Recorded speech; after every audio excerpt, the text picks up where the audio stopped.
Speaker 1. I think that even up until just a few years ago, we could never have imagined how our behavior would change with regards to using mobiles and tablets. I know that I would find it incredibly difficult to live without my mobile.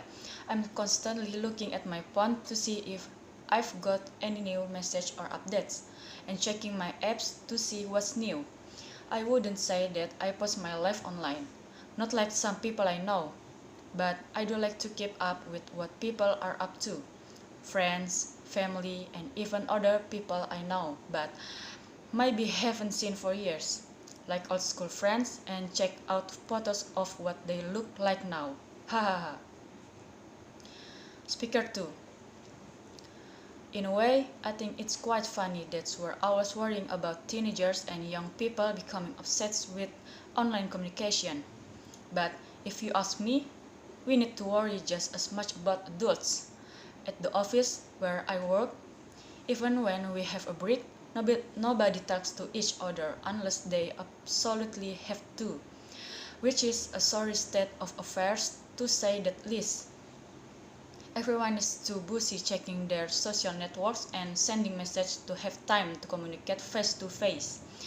People spend their lunchtime glued to their screens or barely glance up from their phones. Even during meeting, people can resist subtly checking their phone. And what really irritates me is when you are trying to talk to someone and they are more interested in looking at their phone than paying attention to what you are saying, even though you are right in front of them. Pabbing, I think it's called. Speaker 3. I was listening to this discussion on the radio the other day talking about online communication, and they were talking about FOMO, or what was it? Fear of missing out, which apparently is a kind of modern day psychological syndrome which we're affected by because of our obsession with online communication. Basically, they were saying that the reason why people feel they have to be connected 24/7 and communicate everything they're doing and keep up with everything that other people we know are doing is down to this fear of missing out. We're worried that everyone is having more fun than us or doing something more exciting than us.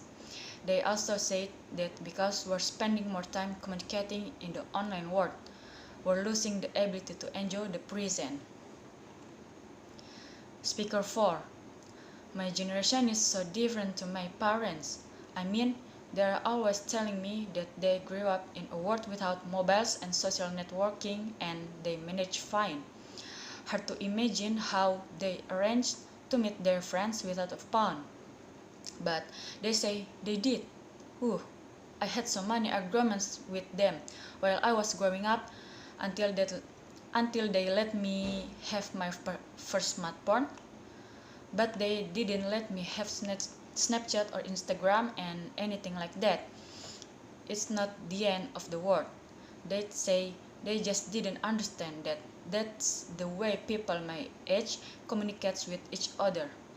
Nobody actually texts on the phone anymore. They have no idea how much I missed out at school, being the only one who didn't have Snapchat. Also, at school we had lots of talks and stuff on how to stay safe online, and most of us knew that anything you post online was going to be there forever. Speaker 5. For me, one of the best things about online communication is that you can stay in touch with everyone at the same time, all the time. You know exactly what's going on, when and where, so you never miss out on anything. I love the fact that you can update all your friends on what's going on in your life and they can respond immediately with a like or comment. So you feel like you are together with people even though you might be completely alone sitting on a bus or at home. I share lots of photos, but I only post up my best edited shoots. I hate it when people I know post photos of me not looking my best. Thank you.